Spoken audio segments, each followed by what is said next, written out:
এখন তো বলছে নবী হামজে সাবাসার, কি বলছে? আমার মতো। যদি ওকে জিজ্ঞাসা করা হয়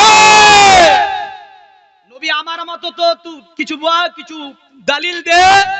তো বলছে নবীর দুটো হাত ছিল, আমারও দুটো হাত আছে। নবীর দুটো পা ছিল, আমারও দুটো পা আছে। নবী বিবাহ করেছিল, আমিও বিবাহ করেছি। নাউজুবিল্লাহ বলে, আরো জোরে বলে। আমি যদি বলি আবু জেহেলের দুটো হাত ছিল, তোরও দুটো হাত আছে। আবু জেহেলের দুটো কান ছিল, তোরও দুটো কান আছে। ফেরাউনের দুটো পা ছিল, তোরও দুটো পা আছে। ফেরাউনের দুটো নাক ছিল, তোরও দুটো নাক আছে। তুই ফেরাউনের মতো বলা, তাহলে বোঝা যায় যে আবু জেহেল কেমন মানছে আর আবু বাকার কেমন মানছে যদি দেখতে যায়। আর নবী পাক সাল্লাল্লাহু আলাইহি সাল্লামের সাহাবীরা রাসূলুল্লাহকে কেমন মানে। পবিত্র কোরআনের একটা আয়াত আনি, তারপরে ঘটনাটাকে বিস্থাপন করব। রাসূলুল্লাহ সাল্লাল্লাহু আলাইহি সাল্লাম 300 সাহাবী নিয়ে একটা মরুর প্রান্তরে রয়েছে। কোথায় রয়েছে? এক মরুর প্রান্তরে। আল্লাহর নবীর একজন সাহাবী নবীকে বলছে, আসসালামু আলাইকা ইয়া রাসূলুল্লাহ। নবী গো, আমরা এমন একটা প্রান্তরে অবস্থান করছি, যদি ডানের দিকে যাই তবুও পানি মিলবে না, যদি পিছন দিকে যাই তবুও পানি মিলবে না, সামনের দিকে যদি যাই তবুও পানি মিলবে না। কারণ আমরা এমন একটা জায়গায় অবস্থান করেছি, চতুর্দিকে কোথাও পানি মিলবে না। ইয়া রাসূলুল্লাহ, ইয়া হাবিবাল্লাহ, ওগো নবী, সামনের দিকে চলুন, আগিয়ে যায়।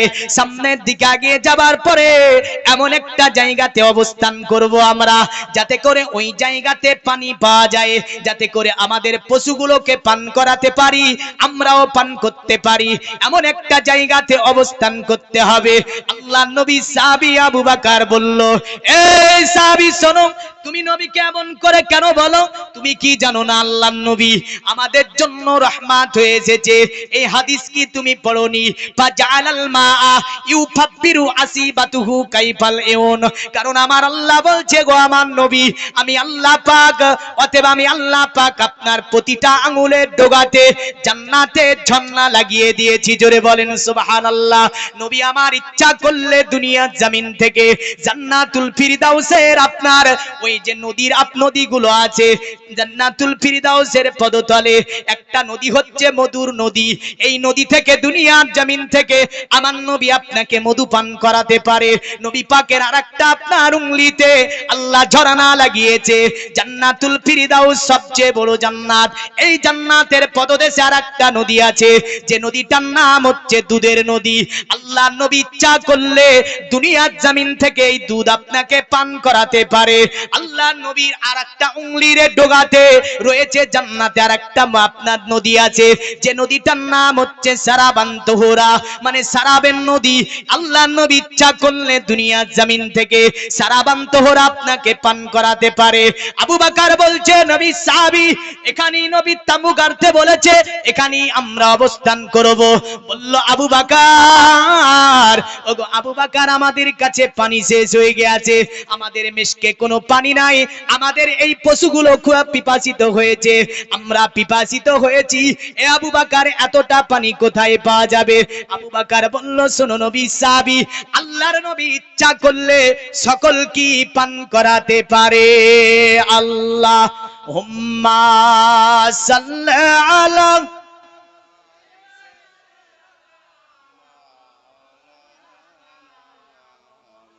ওয়ালা আলি সাইয়্যিদিনা। আরে খুশবু খুশবু মিঠা মিঠা দয়ার নবীজির নাম। জোরে জোরে জোরে জোরে। আমার নবী পাকের নাম মিষ্টি না? মিষ্টি না? আমার নবী পাকের নামে খুশবু আছে না নাই? আরে খুশবু খুশবু মিঠা মিঠা দয়ার নবীজির নাম। রওজা ফুলের বাগান, রওজা ফুলের বাগান। জোরে বলুন সুবহানাল্লাহ। খুশবু খুশবু মিঠা মিঠা দয়ার নবীজির নাম। রওজা ফুলের বাগান, রওজা ফুলের বাগান মদিনা শরীফে, মদিনা শরীফের অলি গলিতে কতই না ধুমধাম, রওজা ফুলের বাগান, রওজা ফুলের বাগান। গ্রামের নাম কি গো? গিরিনগরে অলি গলিতে কতই না ধুমধাম, রওজা ফুলের বাগান, রওজা ফুলের বাগান। খুশবু খুশবু মিঠা মিঠা দয়ার নবীজির নাম, রওজা ফুলের বাগান, রওজা ফুলের বাগান। জোরে বলুন আল্লাহ আল্লাহ নূরি তাজাল্লা, আল্লাহ আল্লাহ নূরি তাজাল্লা চমকাই পিয়ার গলিতে, দয়ার নবীজির গলিতে, দয়ার নবীজির গলিতে। জোরে বলেন, আরো জোরে বলতে হবে। আল্লাহ আল্লাহ নূরি তাজাল্লা চমকাই পিয়ার গলিতে, নূর নবীজির গলিতে, দয়ার নবীজির গলিতে। বাজি মে নুরানিয়ে,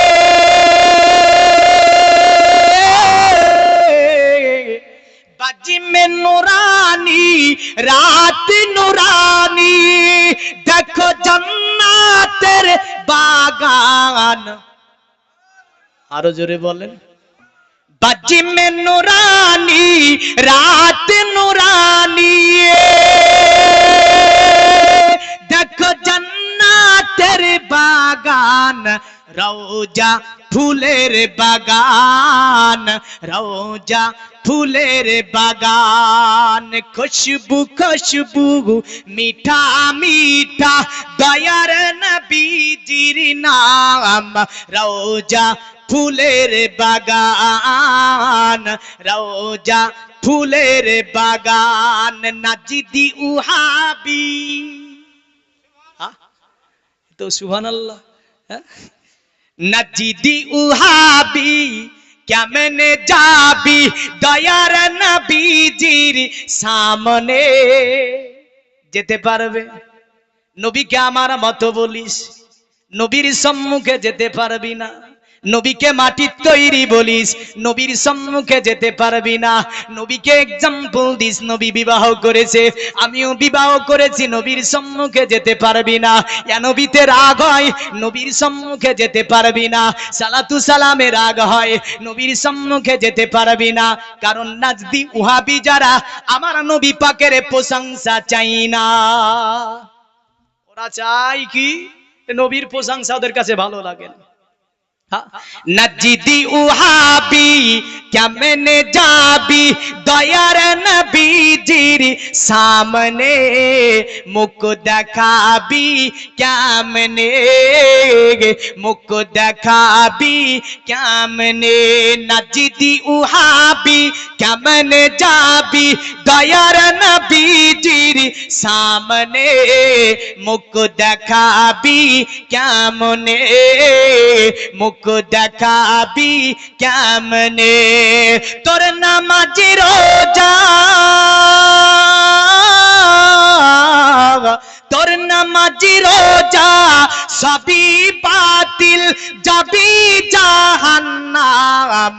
রওজা ফুলের বাগান, রওজা ফুলের বাগান। খুশবু খুশবু মিঠা মিঠা দয়ার নবীজির নাম, রওজা ফুলের বাগান, রওজা ফুলের বাগান। আল্লাহুম্মা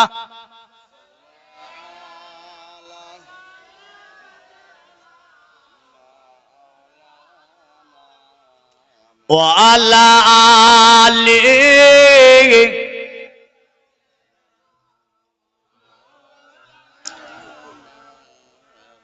পৃথিবীর মুমিন মুসলমান আমার নবী পাক সেখানে অবস্থান করেছে। একজন সাহাবী আমার নবীর কাছে এসে বলে, ইয়া রাসূলুল্লাহ, ইয়া হাবিবাল্লাহ, নবী গো, আমাদের পুরা কাফিলাটি যেন পিপাসিত হয়েছে। ইয়া রাসূলুল্লাহ, মুসা নবীর কাছে যখন মুসা নবী সম্প্রদায়ে এক বিরাট একটি মরুভূমি প্রান্তরে যখন তারা পিপাসিত হয়েছিল, আল্লাহর কোরআন এইভাবে বলেছে, মুসা নবীর কাছে পানি চাইলো সম্প্রদায়। মুসা নবী আল্লাহকে বলল, আল্লাহ, দুনিয়ার জমিনে আমি মুসা কালিমুল্লাহ, আমার কাছে আমার সম্প্রদায় পানি চায়। আল্লাহ বলছে, ওয়া ইজাসতাসকা মুসা লিকৌমিহি ফাকুল নাজরি বিবি আসাকাল হাজারা ফানফাজারাত মিন হুসনাতা আসারাতা আইনান। অতএব এ নবী মুসা, শোনো, তোমার কাছে বনি ইসরাইল সম্প্রদায় পানি চেয়েছে। এ মুসা, তোমার হাতের লাঠিটা দিয়ে ওই যে সামনে পাথরটা তুমি দেখতে পাও, ওই পাথরের উপর তুমি আঘাত করো। আল্লাহর নবী মুসা আলাইহিস সালাম লাঠিটা নিয়ে বুঝলেন, পাথরের উপর আঘাত করলো। কোরআন বলছে, ফানফাজারাত মিন হুসনাতা আসারাতা আইনান, ওই পাথরের মধ্য থেকে 12টা পানির ঝর্ণা বের হয়ে গেল। মুসা নবীর সম্প্রদায় বনি ইসরাইল ওই থেকে পানি পান করলেন। আর আমার নবীকে সাহাবীরা বলছে, ইয়া রাসূলুল্লাহ, মুসা নবী সম্প্রদায় যখন পানি চেয়েছিল, মুসা নবী পাথরের উপর মেরেছিল। ওগো আল্লাহর নবী, আমরা যে পিপাসিত হয়েছি, তবে একটা আমল আপনাকে আজকে শিখিয়ে দিয়ে যাব। আমলগুলো নিশ্চয় করবেন, কারণ পৃথিবীর জমিনে যদি আমল না করেন, আপনি নবীর হতে পারবেন না, আল্লাহর পেয়ারা হতে পারবেন না। শুধু ওয়াজ শুনলে হবে না, আমলগুলি নিশ্চয় আপনাকে আমাকে করতে হবে। পবিত্র কোরআনুল কারীম, এই কোরআনের মধ্যে একটি সূরা আছে, সূরাটির নাম হচ্ছে সূরাতুল লুকমান। মানে লুকমান তিনি পৃথিবীর জমিনে একজন বড় হাকিম ছিলেন। তিনার ছেলেকে বলেছিলেন, আমার ছেলে, তুমি যে সফরটাই বেরিয়ে যাচ্ছ, এই সফরটাই বড় কষ্টের মধ্যে পড়বে। এ আমার ছেলে, যখন তুমি কষ্টের মধ্যে পড়বে, আমি লুকমান তোমাকে একটা আমল শিখিয়ে দিচ্ছি, ওই আমলটি তুমি করবে।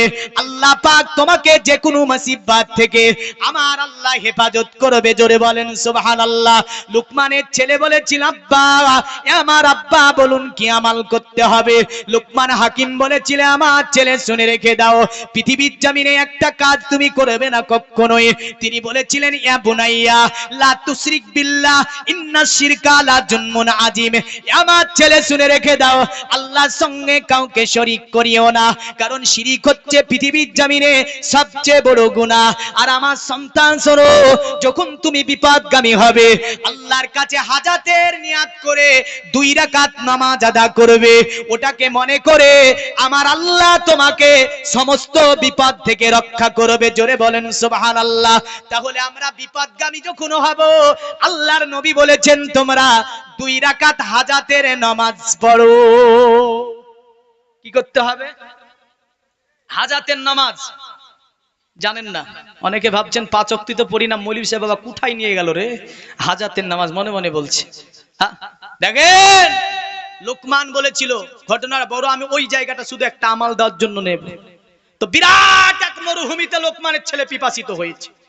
এদিকে মনে আছে তো নবীর সাহাবীরা পিপাসিত হয়েছে, মনে রাখবেন, ওই একই ঘটনা চলবে ওটা। তবে কিছু আপনাকে এ থেকে আমল এবং কিছু টাচ দিয়ে যাব। তো লোকমানের ছেলে যখন বিরাট মরুভূমিতে গিয়ে পিপাসিত, সঙ্গে একটি ব্যাগ ছিল, ব্যাগের মধ্যে মেষ ছিল, মিশকের মধ্যে পানি ছিল। লোকমানের ছেলে পানিটা বের করে খাবে, এত প্রকার রৌদ্র, লোকমানের ছেলে ওই পানি বুঝলেন পান করতে পারলো না, অপান যোগ্য নয়, আর পান করে পিপাসা নিবারণ হবে না।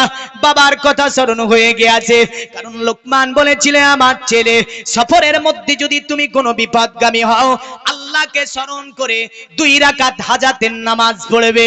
লোকমানের ছেলে মরুর প্রান্তরে রৌদ্রের মধ্যে হাজাতের নামাজে দাঁড়িয়ে গেল। হাজাতের নামাজ কমপ্লিট করে ডানে সালাম ফিরিয়েছে, বামে সালাম ফিরিতেই দেখছে দূরে যেন কিছু গাছপালা দেখা যাচ্ছে, একটা যেন যেন পাহাড়ও দেখা যাচ্ছে, যে পাহাড়টি লুকমানের ছেলের আগের নজর এসেছিল না। গুটি গুটি গুটি গুটি পায়ে সেখানে গিয়ে পৌঁছে গেল। দেখছে পাহাড়ের ঝরা, পাহাড়ের গা দিয়ে সুন্দর যেন পানির ঝরনা বইছে, ঠান্ডা পানি লোকমানের ছেলে পান করে আল্লাহর শুকরিয়া করলো, আলহামদুলিল্লাহ। কিন্তু আমরা শুকরিয়া করতে জানি না, জানি?